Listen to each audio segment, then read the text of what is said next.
so frustrating. Just brutal. Underperforming, weak, completely lacking in any sort of depth. We might need a coaching change, dude. Yeah. Oh, I was talking about your mustache. Hi, kids. Victorious puppies. This team is ruining my life. Why do I want hockey? Stress relief. We can, and we will. Leafs lose 5-2, let's be honest, but 5-4, I guess, to the New York Islanders. Once again, you gotta give props to the Islanders fans. They were extremely loud. It was an extremely fun atmosphere. It was fun to watch on TV. Kudos for having a building that's actually loud. I look forward to the next meeting between these two teams because, just like the Leafs, about half of that building will be back in a few months. Bum bum be dum dum hey. I'm just chirping because I'm upset. Hey, because I'm upset, why don't we start with a few questions? Woo! Are the Leafs going to make the playoffs? Ah yes, a question that is near and dear to the hearts of much of Leafs Nation. Are the Leafs even going to make the playoffs? I've given much thought to this and my answer is, who cares? Straight up, who cares? Are the Leafs going to make the playoffs? I don't know. I mean, if they do make the playoffs, do you expect them to do anything? Don't give me that look. Don't give me that, do you? No, you don't. We're gonna have a reflective exercise right now, alright? You look at me. Oh, Steve, you're being so negative. Steve, it's so early in the season. Answer this question truthfully. Have a reflective moment. If the Leafs make the playoffs, do you expect them to do a single thing? Steve, I think you're being way too negative here. I mean, the Leafs gave the Boston Bruins a really good run in the first round. They went all the way to 7 games, and had Zach Hyman not been hurt, who knows? Maybe they make it all the way to the Stanley Cup final, just like the Bruins did, Game 7. And the penalty kill looked terrible last night, even though Zach Hyman was back. But you gotta remember, Mitch Marner was out of the lineup, and I mean, oh my god. And I mean, getting back to Boston last year, I mean, if Nazem Kadri is in those games, they probably win, right? And the year before, I mean, if Nazem Kadri is in those games, they probably win, right? The question is not, are the Leafs even going to make the playoffs? The question is not even, should Mike Babcock be fired? The question for you, Leafs fans, you watching this video, is how many ifs are you willing to tolerate? Well, you know, if the Leafs don't allow those 2 power play goals against the Islanders, who haven't been able to score a power play goal for like 3 weeks, they probably win that game, right? Yeah, wow, if. Well, if Jake Muzzin and Tyson Barrie don't leave the zone at the same time, despite the fact that the Leafs didn't even have possession, they probably win that game, right? Oh, yeah, wow, if. Well, the Leafs want to give a shot to their full lineup and when and if they become healthy. Oh, yeah, if. I had a bit of a eureka moment last night, I really did. Because I was watching that game, and I'm really paying attention to their starts, and I am moving the goalposts for them a little bit, because I've been so hard on their starts. And I watched the first 12 and a half minutes of that first period, and I'm like, man, this team is really skating well. The shots aren't that great, but they have the puck the vast majority of the time. And then what happens is the Leafs make a mistake, and of course, Matt Barzal, like, of course, the guy who hates John Tavares with a fiery passion, scores to make it 1-0, and then the Leafs proceed to fill their diaper up to the waistband. And I'm like, they really had a good start, though. That was a spectacular road start, especially, yeah, wow. And then someone tweeted me, they didn't save it, it got lost in the flood, but it was basically, Steve, they haven't had any scoring chances. I don't care how long they've had the puck tonight, how long they've had possession of the puck.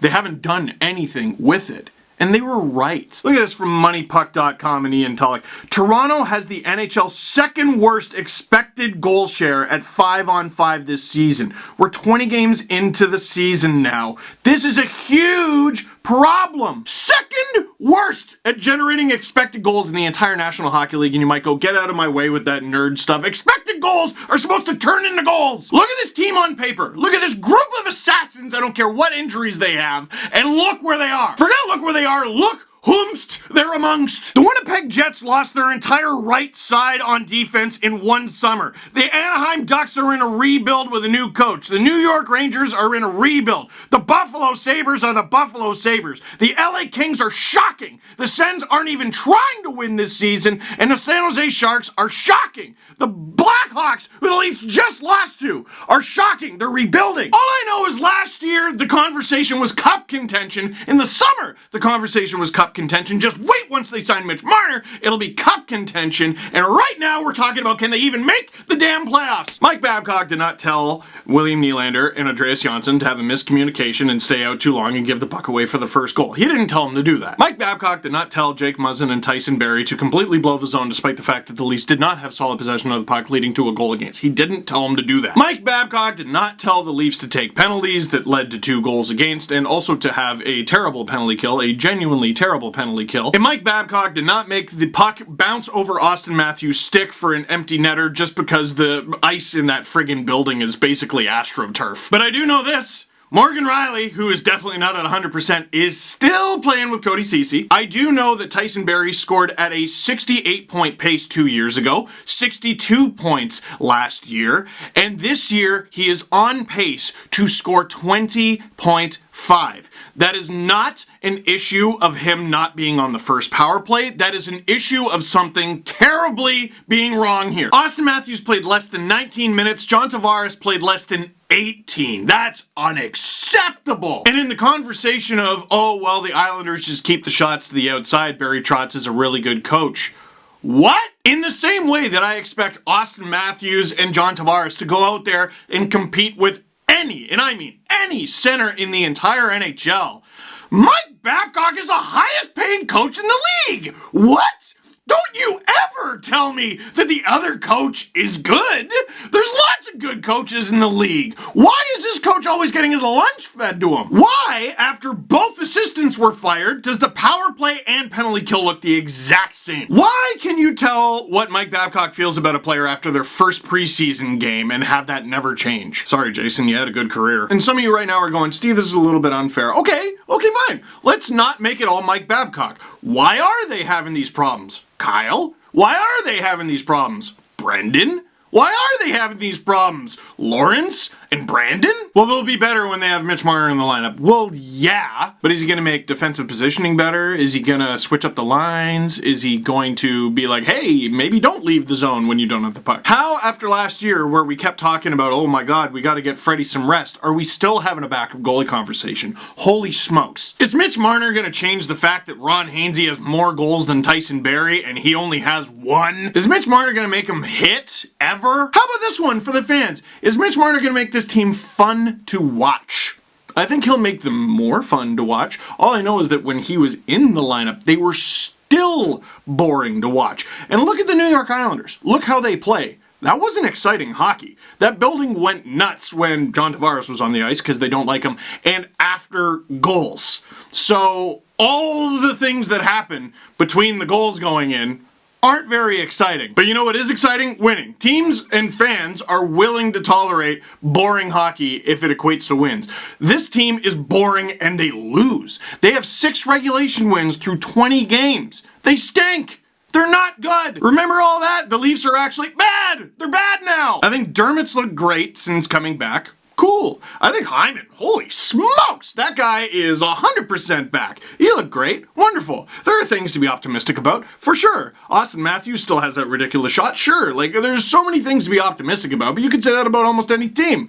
The Sens are talking about Jean-Gabriel Pageau. All I know is that right now, on November 14th, I have no reason to be optimistic for or even excited by this rendition of the Toronto Maple Leafs. I don't.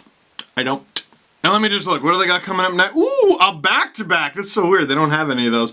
Ooh, a Friday-Saturday back-to-back. That's so weird. They don't have any of those. Ooh, it's Boston-Pittsburgh. Oh, it's the backup on Hockey Night in Canada again. Freddie should probably play Boston and Kasky Swo should play against the Penguins. I mean, the Penguins are going to be on the second half of the back-to-back too. This would be the one time where it makes sense. All I know is that I am both bored and fed up. My mentions are just full of fans who are bored and fed up. Answer me in the comment section. Are you not bored and fed up? So often I find myself just looking at the TV going, boo. I think you know my feelings are pretty obvious. I'm pretty done with the coach. I think we're done here. And is that totally fair? Is everything his fault? No, it's not totally fair, and no, not everything is his fault, but I don't know who told you life was fair, but they lied to you. In the comment section down below, tell me how you would fix this team.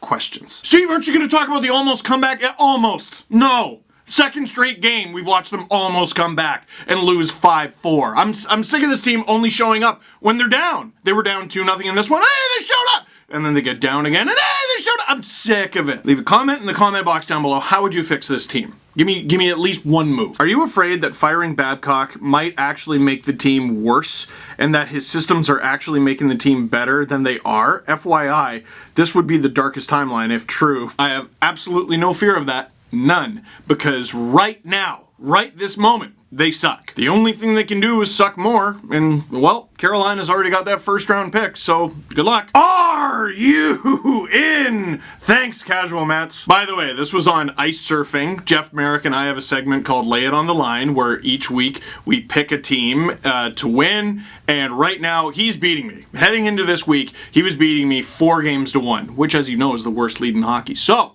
I picked the Montreal Canadiens to beat the Columbus Blue Jackets. They did. Hence why I was wearing that jersey. Relax. Besides, the Habs are an exciting team. I cheer for boring teams only. Although, here, how's this? Here, does this make you feel better? It should. It's pretty funny. What am I doing with my hands? Do you think the Leafs goal song has to do with their inconsistencies? No, I don't. But you know what? That sucks too. Get rid of it. We're making wholesale changes here. And here, I would like to end with this. Just one happy, funny note, at least. Uncle Leo with big win, nice to be back, and Travis Dermott 5 in a game. I love this. And I had a lot of people going, man, the Leafs really miss Uncle Leo right now, and I'm like, man, I don't know if one player's gonna fix this. So that is it for this one. Thank you very much for watching. Click like if you like this video, click subscribe if you really liked it, tell all your friends. I miss the victory puppies. I miss you boys so much. Oh, I miss you boys so much. Don't feel bad for them. They got lots of treats today. Hey, high five. High five. Who would you fire the coach? Oh, you don't want to say? That's fair. You're diplomatic. Iggy, would you fire the coach? Or do you just want a butt scratch? Yeah, that's what he wants. That's all he wants.